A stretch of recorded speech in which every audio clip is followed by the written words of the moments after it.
Now that we pointed out some trends, what are the chances that Americans can actually jump on that kind of bandwagon? I don't know. And stay on, really. Yeah. That's the hard part. According to Forbes magazine, only 8% of Americans actually keep their New Year's resolutions. So, Dr. Raj, you know, this is something that we hear every year. Yes. How in January, people join the gym, for instance, and Right. then they go maybe for the first couple of weeks, and then by February, it's all over. Yes. I mean, what are some simple ways, without having those really ambitious goals that are sometimes too ambitious, to just get our health generally back on track? So I think one thing that most Americans need to work on is sleep.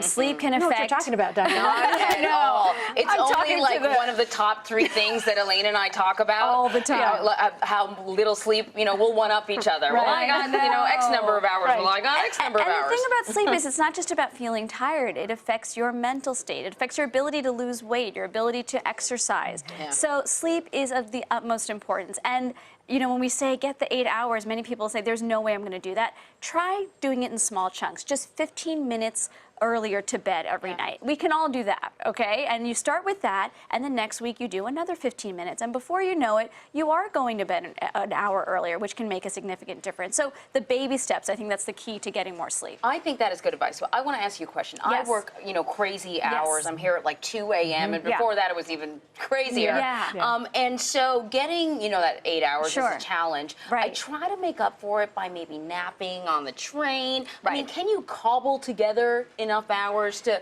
be healthy? I mean, look, continuous sleep is definitely the best and the healthiest, but if you're not able to do that, naps can absolutely help. Now, the problem with naps is if you're doing it for more than 45 minutes or an hour, it can then affect your ability to fall asleep later at night when you're supposed to be sleeping. So you probably don't want to be napping for more than an hour, but you need to do what you need to do to get those 8 hours if possible. So yes, if for you it's taking a nap, that is one way to do it. Okay, so the overall goal, keep it simple, little Keep it tiny simple. goal at a time. Right. And you can achieve and you can keep your resolution. Exactly. And then I think the next thing people have to remember is these healthy habits are within your control. There are a lot of things we can't control. Maybe it's your schedule, it's the weather, traffic, but what you eat, how much you exercise, you really can control that. And you have to remind yourself, it's an empowering feeling. This is a decision that's up to me. And many people feel out of control in a lot of areas of their life.